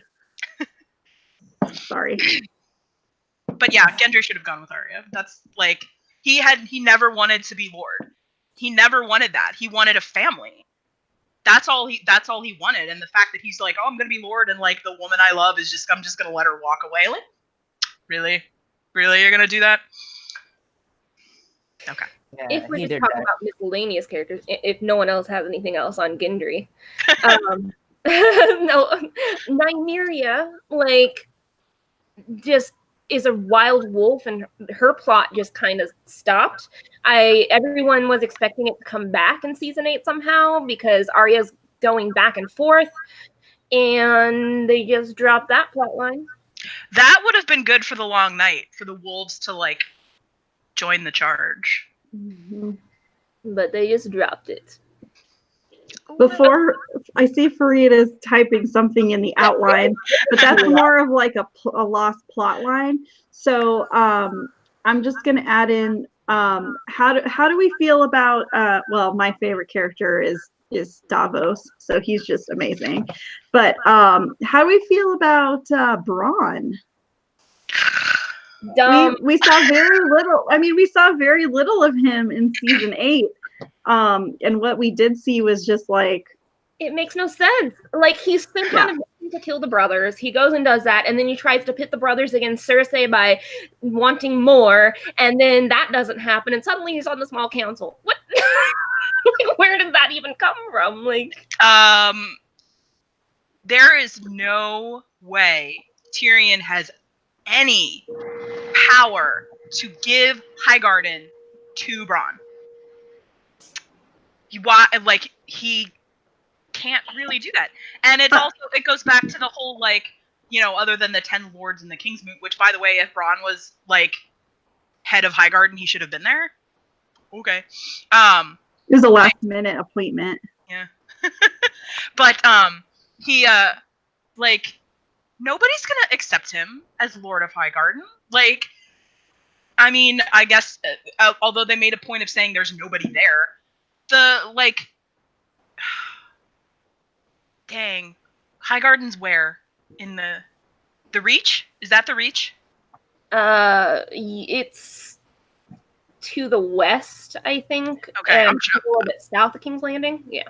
Yeah, I'm just like the area, because it's like that is supposed to be like one of the, if not the most populated areas. There's nobody there with a better claim than this upjumped sellsword who threatened to kill the Hand of the King. Jamie, I'm going back to the networking. Yeah, I know. Seriously, like this is how like just unbelievable the ending was. It's just they just wanted to be like, hey, yeah, Bronn's a fan favorite. We'll just give him whatever. I still like that he just like strolled into Winterfell with a crossbow and nobody stopped him, and then he just threatened. He happens to find the 2 people that he's been paid to kill sitting in the same place, and he's just like, yeah, your sister sent me to kill you. And they're just like, cool. And like the fact that and then he disappears and then shows up later. Ugh. Just he's a better person than Arya, I guess. Edmure. Hey, let's talk about Edmure. Oh, Edmure, right? Okay. Oh yeah, Edmure. So it's just, I like the past couple seasons, I would just be like, "Where's Edmure?" And then he finally showed up, and I'm like, "Oh my God, Edmure!" I don't like that Sansa told him, like, he's like up there being like, "Oh, I should be king," blah blah blah. I don't like that Sansa told him to like sit down. One, because this is the first time they've interacted on screen. And 2, like, I sort of don't like that they made Edmure an idiot in the show, because he's not in the books. But also, like, this guy, I mean, he is pretty much the only member of his family that was present at the Red Wedding that survived. He was imprisoned for, like, 2 years? And possibly tortured, like, we don't know. And he, like, honestly, of the people sitting there, he has a pretty good claim. Like, he's one of the highest lords in Westeros. He's a seasoned battle commander. Like, he has a decent claim. And I really feel like Sansa being like, sit down, uncle, was just like a girl power thing that I just didn't think makes sense. Not that I'd like think that Edmure should be king. I just think that he had a point and nobody else was putting any contenders out. Like, he's just like, all right, cool, well, I should be king. Like, so Well, and I mean, I think Tobias Menzies is one of the best actors on TV. And so I agree. I wish they would have given him more because he could do it. Yeah. They wasted him as an actor. Like, Absolutely. why do you bring in all of these great actors and give them like nothing to do? Or like stupid. Like, this is going back to season 3? Yes. when they're at Hoster Tully's funeral and he's trying to shoot the arrow to light the boat on fire, and they make it look like he just can't do it, and then the Blackfish is like, let me do it. Like in the book, okay, first of all, dude's dad is dead. Like, he's emotional, and like in the books that was very much more of like a tender scene between an uncle and his nephew where he's like, I got this, don't worry about it. And in the show they just made him look like an idiot, and they made him look like an idiot the whole time. Like, he married into the phrase because Rob messed up and they made him, like, and he did it for his family, and then his family like completely abandoned him. Nobody was like, hey, where's Edmure? Like, and like I said, like Arya killed everybody in the twins, and like, where was Edmure when that happened? So I just really didn't like it. I mean, and then a lot of people thought everybody was like, oh, it was funny, and I'm like, but it shouldn't be funny. It shouldn't be like, this scene shouldn't be funny. You shouldn't be going for comedy. It's a very heavy thing. Daenerys was just killed. I mean, not in Showtime, but on the, like, it's like the next scene. So I think there should have been more gravity to that scene, and that was an unnecessary like slapstick kind of moment that shouldn't have been there. When I go back and I say that, yeah, I can see myself being Sansa, except in that scene, which I would have just rolled my eyes, and then I wouldn't have said anything because I thought that was dumb also. Arya in that scene too, because she threatens to kill Yara and Yara doesn't do anything? What? Also, you're like, that's just, you're not politically savvy to be threatening to kill people. I mean, they're the Starks, whatever, it's fine. Everyone loves them. Okay, Farid, talk about Mira. Where was she? Any idea? No. I mean, she had been like rolling Bran around, and when he ends up being king, she's not even there. Couldn't he just like send a raven to Mira and be like, come on, girl, it's time for you to get your payment or whatever. I'm king now, come back. And it was just bad. Yeah, and supposedly the guy sitting next to Sam, yeah, was supposed to be Howland Reed, which is her father, and he didn't get like any play at all, and he's an important character, like as far as he's the only one that truly knows Jon's parentage. Yeah, he's the only person that can actually corroborate that's not like talking to a tree. And so he's there, they don't name him. They just stick him there. Mira's not there. Like, the Reeds got really, like, screwed over on the show. Oh, yeah. Jojen, by the way, is one of my favorite characters, and I'm still bitter about that. Yeah. The books stop right before that. So it's possible. No, they're there. Oh, they are? And yeah. He's there, because one of the theories is, that they're making him into paste and feeding it. Have you heard the Jojen paste theory? That they made him into paste and are feeding him to Bran. But he's still supposed to be there. Oh, okay. Cool. Yeah, I don't agree with that theory, but that is a theory. I think it's because he looks very, he's getting very sick. Like, he looks very sickly, like, he's losing weight and that kind of stuff, so. Still alive in the books. Killed him in the show. Like everybody else. We're gonna kill all of Jon's friends for no reason. They're sort of important, but whatever. Like that dinosaur book. All my friends are dead. So let's talk briefly. I mean, we've pretty much already talked about the major problems, but like, let's focus just on the finale then. Like, what were some problems that you saw in the finale episode that you were just like, or no, I guess we can talk. It doesn't. What are your big problems with the whole season? Sorry, people. Well, a big problem I had with the finale, which is what I touched on when we were talking about Edmure, was the tone shift. After Daenerys is killed, it starts being like funny. It was like the scene where they choose the king is way more comedic than it has any right to be, and that small council meeting was just garbage. I mean, the appointments don't make any sense. I can go on a rant about how the hell Sam is Grand Maester when he's not even freaking Maester in the first place because he didn't finish his Maester training. Although, granted, we don't know how long it's been. But also, they don't, and this is something it was like, they don't mention it in the show, but the Maesters at the Citadel are the ones that choose who serves as Grand Maester. Why would they pick Sam? Like, and then somebody had said like, "Oh, well, Bran trusts Sam," and I'm like, from the like twice that they've spoken, okay.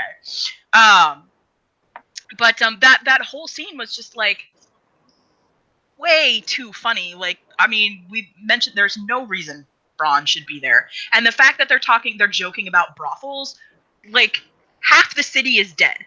Like, all of these people are dead. The city is in shambles, and we're gonna joke about brothels because it's funny, ha ha ha. And then the last spoken words of this Emmy-winning show is something about like what, like a donkey in a whorehouse? Like, really? That's how you're gonna end it? That's the last thing you're gonna say on this show. Okay. I don't think there was enough. There wasn't enough weight with Daenerys' death. Like, we have been following her character for 8 seasons. 8 seasons. She's one of the first people that we meet, like before we meet any of some of these other people. And Jon kills her, and he gets this nice, like, grieving moment, blah, blah, blah. Drogon melts the throne, which was nicely symbolic, but in the end, stupid. Because it doesn't matter, they're still a king. But then we don't get to see anybody else react.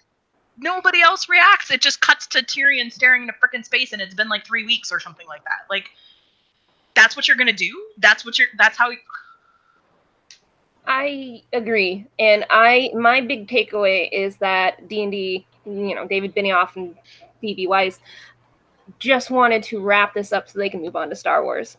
I've already highlighted all my issues with the pacing, all my issues with each individual character, but like generally that is how I feel. They want to do Star Wars now, so they just sloppily threw this together because they knew where it needed to end. They didn't care how they got there. They didn't care which characters they were destroying along the way. They did not care. They're done. They want to move on to Star Wars in the story. And I don't have a problem with Star Wars. I got my lovely Poe Dameron behind me. I've got my Poe and Finn shirt on today. I love Star Wars. Really scared. Really scared. Yes, it is. But really scared about what these guys are going to do to another franchise that I'm a big fan of. So a franchise that has a lot of mythology associated with it. Help us! Someone save us from them. I mean, the only good thing is that they might end up giving us a shipping end, like Jon and Tormund. I mean, if they were writing the current Star Wars movies, they would have given us Poe and Finn, Accidentally. Right. Accidentally. They wouldn't fall into the gay. Keyword. And that kind of already accidental. I mean, I think they kind of already accidentally made, but yeah. Yeah, I agree with you all. It was rushed. It felt like D&D just wanted to move on to ruining Star Wars for some reason, make that Hollywood film money. So yeah, let's see what happens. Also, one of my problems, and this was the season as a whole, but it applies to the finale too. It felt like nothing mattered.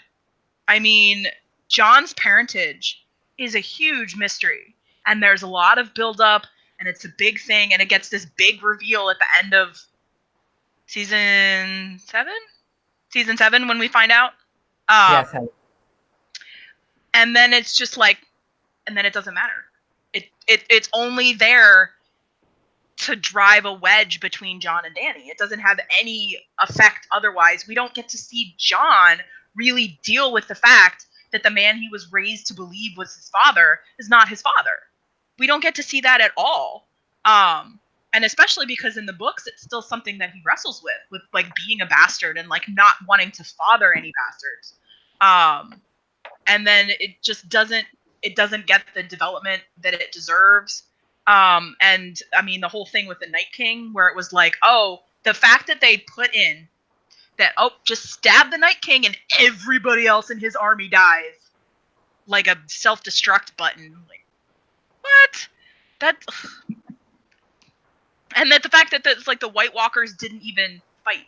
So they just strolled into the werewood and were like, "Hey, what's up?" And nobody fought. Like, that didn't matter.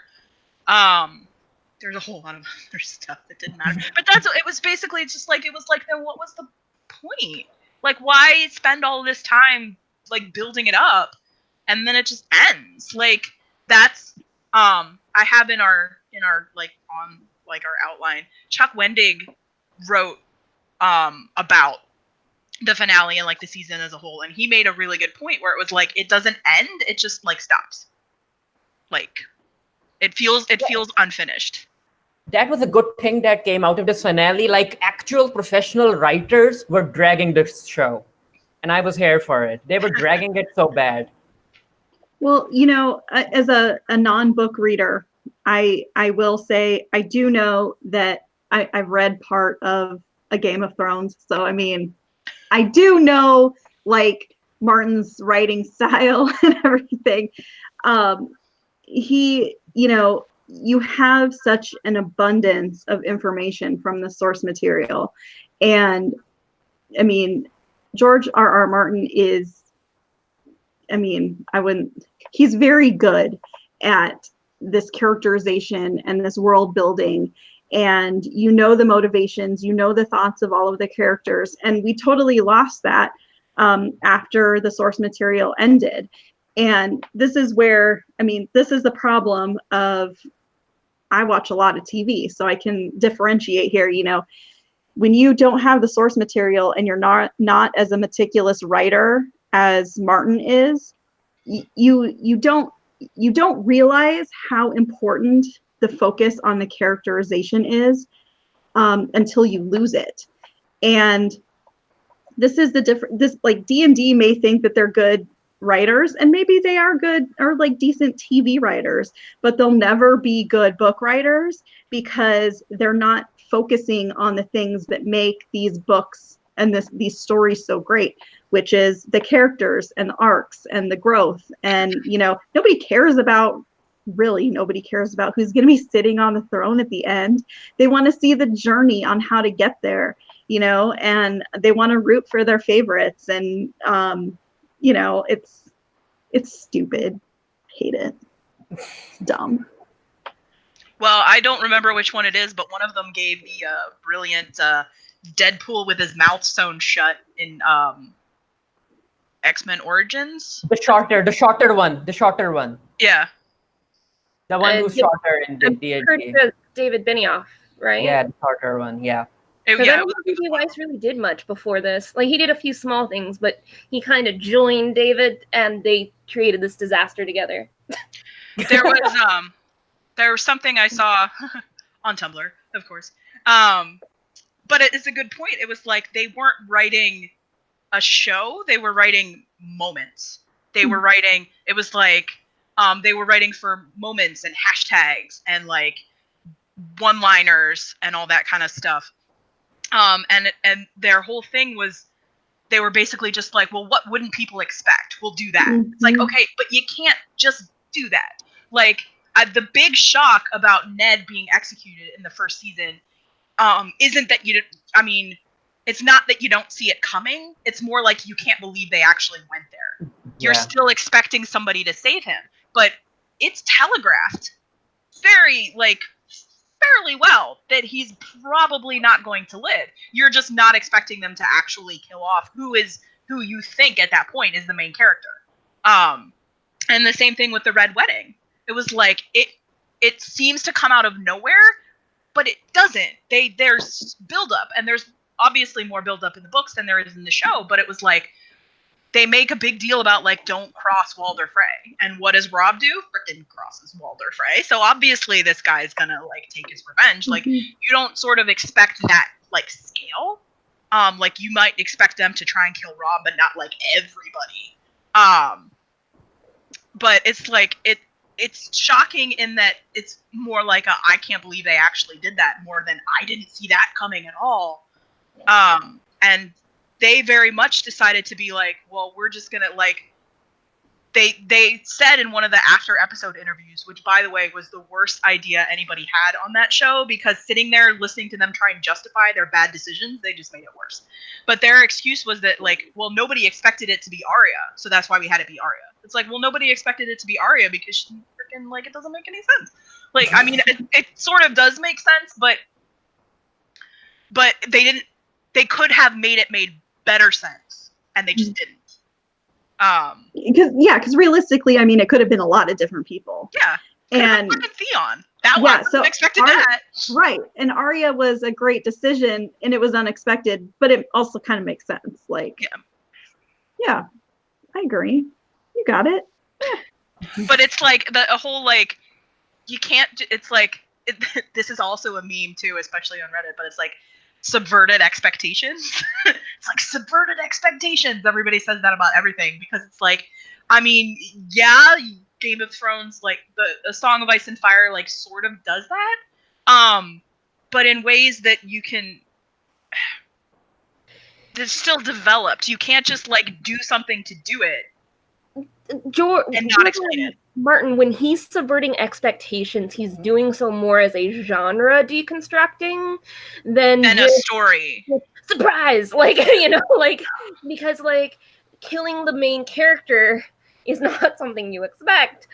But, like, it's deconstructing the fact that the main character is bulletproof. Like, that's the reason why it's subverted expectations. Whereas D&D, they're subverting expectations just for the hell of it. Like, there's nothing to deconstruct about it. It's just, boop, here, have this. Like, and speaking of the plot armor on some of these characters, like, I imagine that they probably, like, I mean, we don't know how much George R. R. Martin gave them of an outline of how things end up. I imagine, since he doesn't actually know because he's still writing the books, that it wasn't very, detailed. But so I can imagine that it was like, oh, these characters have to make it to the end. Like, okay, then don't put them in situations where they should be dead. Like, Arya should be dead like 6 times. Like, she's like attacked by whites. Like, I'm pretty sure a couple of buildings fell on her when she was in King's Landing. Also, as much as I enjoyed her like being in King's Landing, because I think it was important that it shows that she's willing to, like, because she was kind of like losing her humanity until that, gleefully killing the Freys and feeding them in pies, like, so I think it was important for her as a character to like be fighting for other people, but they had other characters where that would have been a much more emotional connection. For example, Davos and Gendry are both from King's Landing, and they're both in those forces. Gendry wasn't there for whatever reason, but Davos was there. Davos was there, and he could have been the one running around King's Landing saving people. Like, that would have, because they did that with Arya because they wanted like a character we connected with to be like experiencing the devastation. But we all love Davos because he's the best, and it's totally in character for him to go around saving people. Exactly. Because he's the best. Like, Arya should have died. Sorry, going back a couple of things that you said. There's a really good meme about it's the Picard meme, the like gesturing, where it's like, in season 1, oh my god, I can't believe they're killing the main characters, and then season 8, oh my god, I can't believe the main characters are all still alive. Oh, the white horse at the end? What the hell? Like, and then she's still in King's Landing, like, and then like, it's just there. And then not there. What happened to the horse? Yeah, she rode it for like 1 second, and then she was like, she rode it to like the front gate, and she was like, thanks. It was like an Uber. Like, I just need to go to the gate. I would have liked it if Arya, without telling Jon, after seeing what Dany did, just rode the horse, sneaked behind Dany, and just killed her in her castle. That would have made a lot more sense. People speculated that because some people were theorizing that the white horse symbolized death. Like, because I think in in the Bible, in the apocalypse, death rides a white horse, I think. Yeah. Don't know much about the Bible. So, but that was what some people that were like, oh, Arya's gonna kill Dany. Like, That that's would what have people been thought. better because, as far as I'm concerned, Arya should have killed Dany. Jon should have walked in. Drogon, they would have heard Drogon coming in. Jon would have told Arya to hide. And when Drogon came in, Drogon would have thought that Jon was the one who ended up killing Dany, and then that entire scene played out. But that makes Arya too much should have- sense because Yeah. D&D does not make sense. Yes, we've already established that stuff isn't allowed to make sense. No sense making, Farid. No sense. But yeah, the plot armor was so, it's like there's no logical reason. The fact that more people didn't die in the Long Night is still something that bothers me, because you see people, Sam is on the ground covered by whites and he survives. How? Also, they kind of ruined, Sam's whole arc was about, like, you know, not to use a gendered term, but like manning up and like becoming stronger and all that kind of stuff, and then he's still like a whimpering, he's season 1 Sam On his white couch, like couch made out of whites, basically. He's just like chilling there. Yeah. But like so many characters in that battle of like with the dead like should have died. And not even Brienne should have died. Yeah. Ford, It's not Podrick even should like have died. narratively that it would have made sense. It's like cinematically, you see them in situations where they should not have survived. The only people that I think should have survived that, who were actually on the battlefield, were Jaime and Sir Gregor, or not Sir. Grey Worm? Yeah, Sandor Clegane. Because Grey Worm should have died. because Jaime should have gone and killed Cersei, and Sandor had to go to Clegane Bowl. Yeah. But everyone else, their plots should have ended there. It makes no sense. I mean, I wanted Gendry to survive, but yeah, it would have been okay if he died so much. Yeah, and the thing is, it's like, I love Brienne, and it's great that one of my favorite characters made it to the end, but she should have died too. And Gendry, you know, having sex with Arya would have been a swan song for either one or both of them. Like, they're gonna die, but they both survived. So, like, inexplicably. Yeah. And also the stuff where it was like, I thought Rhaegal had died. Rhaegal and Ghost. And then they were both in the next episode. And then Rhaegal died. Like, that's dumb. Dumb. That's so Dumb. dumb.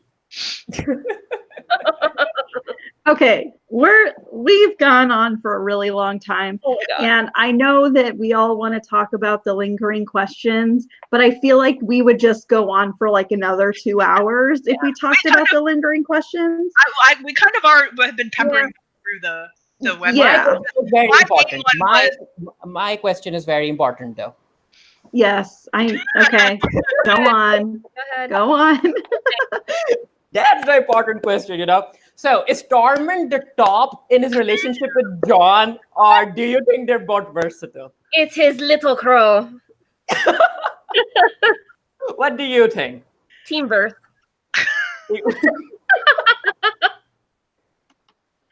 I don't know. John might not know where to put it. Erin, thoughts?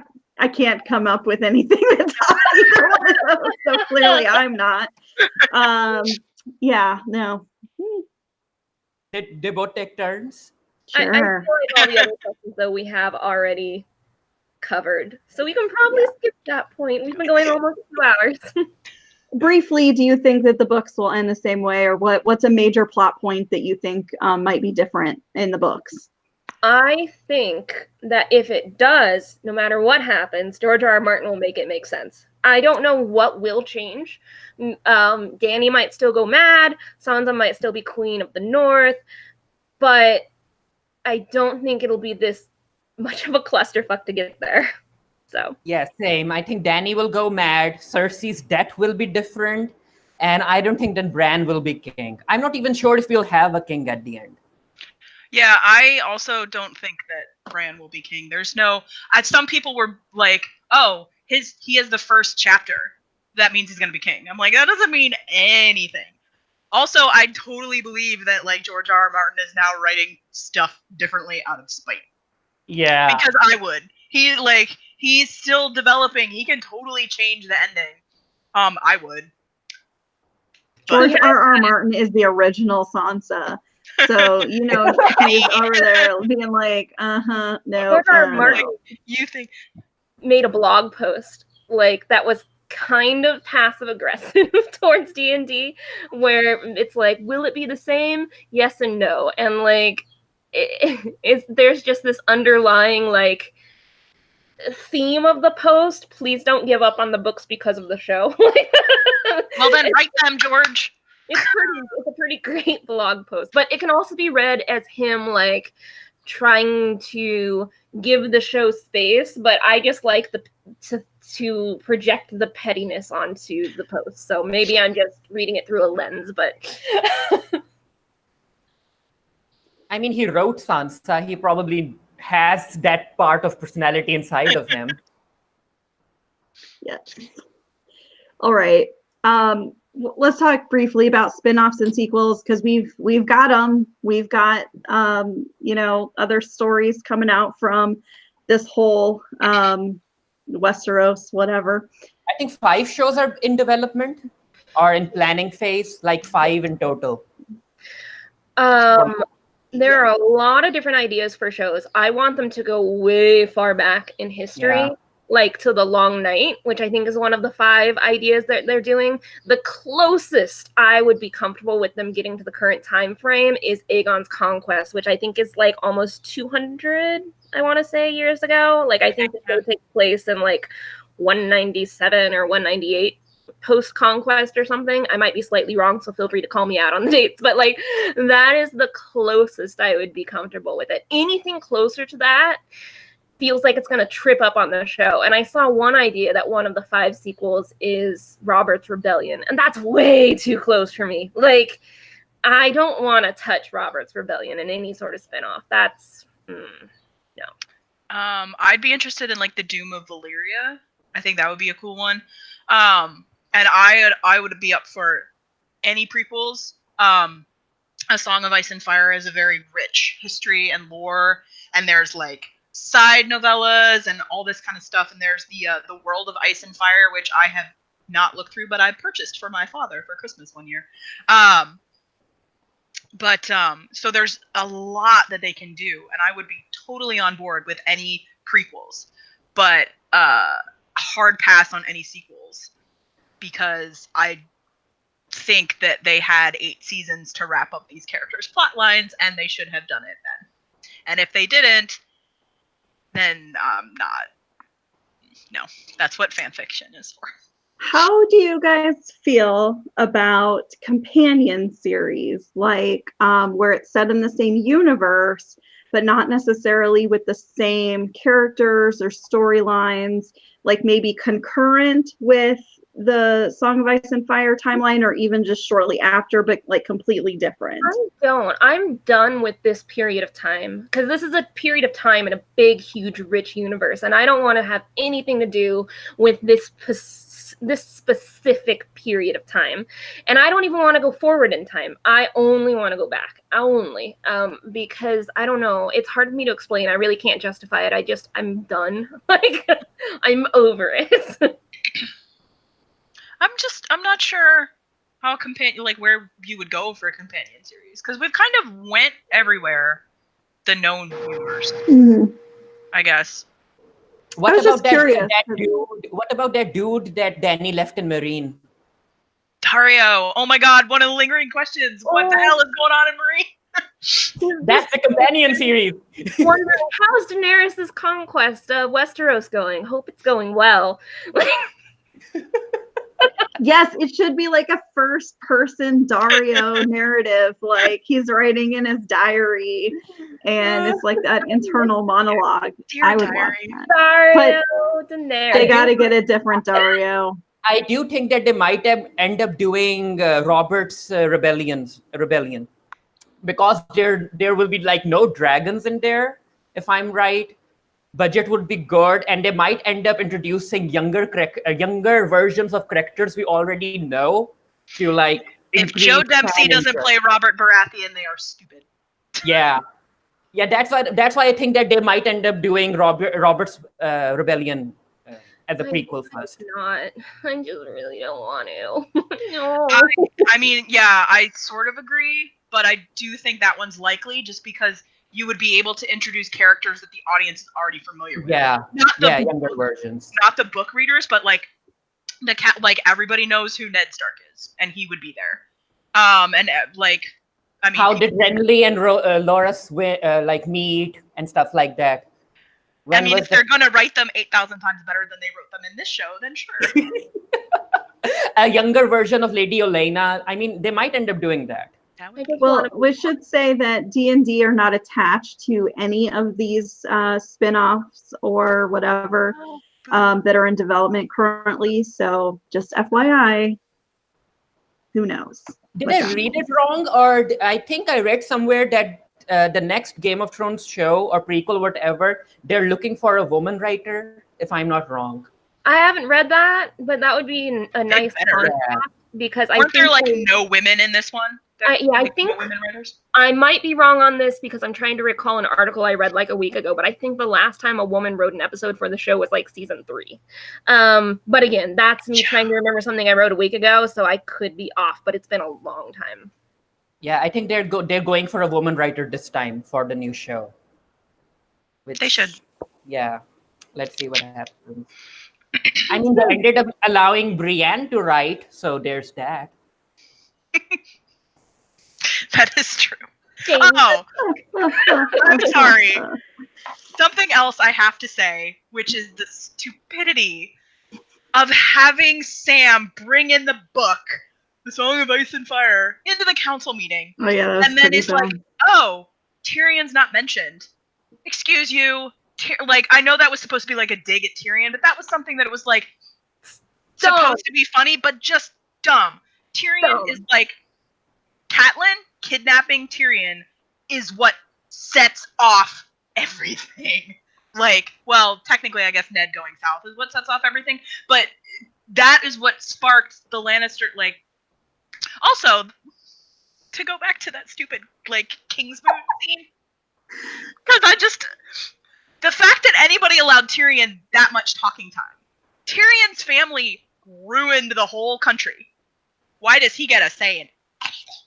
Anyway, but no, I just thought the bringing of the book was too just like, oh, look at the Song of Ice and Fire. It's very much like Bilbo writing The Hobbit. Yeah. We did the thing.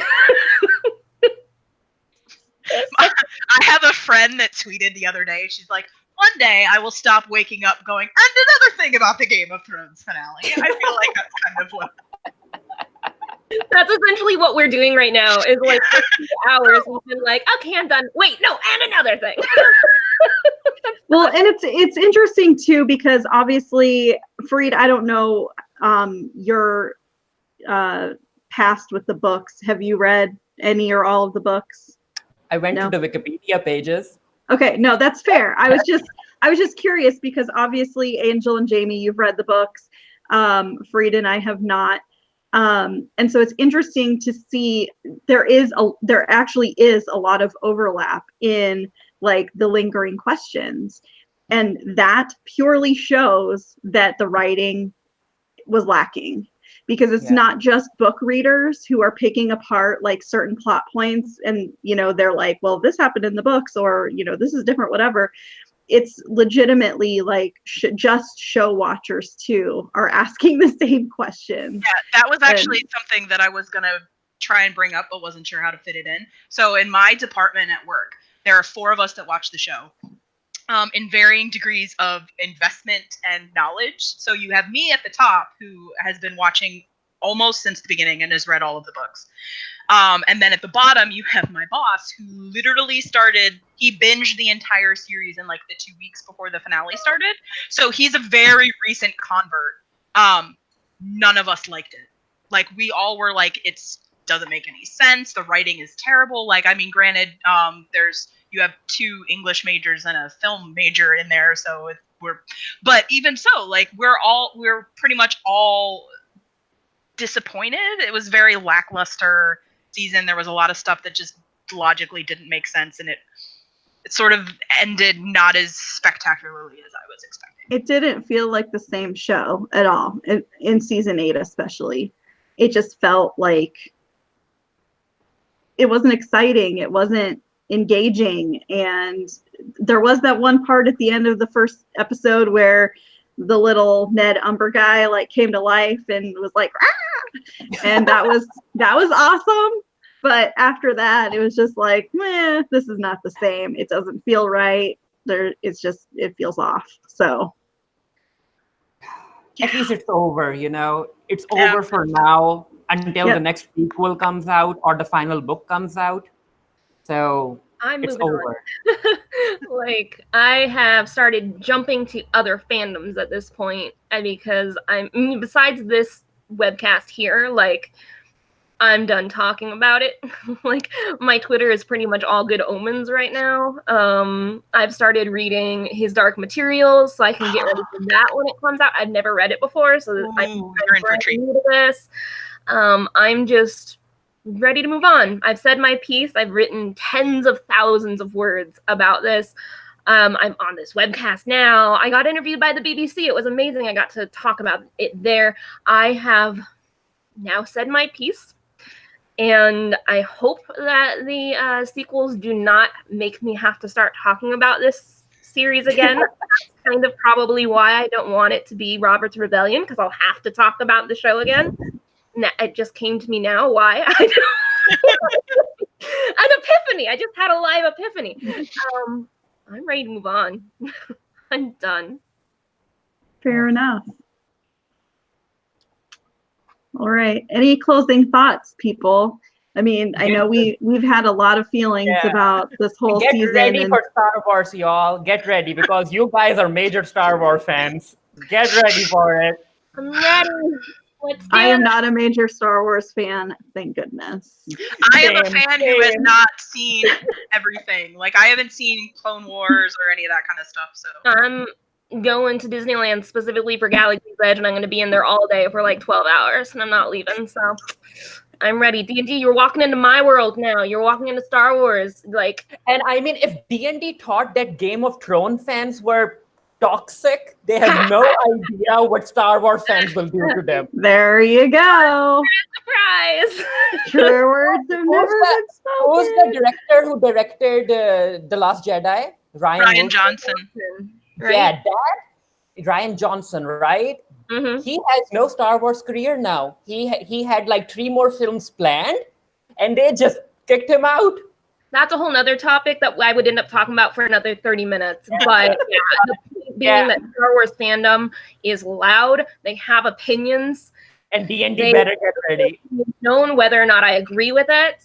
So if D&D was not happy with the level of pushback and the criticism from fans, and they had to justify themselves in these little after interviews for their episodes to make any sense, they're in for a world of hurt with Star Wars. Yeah. It's gonna be. You guys are so funny right now.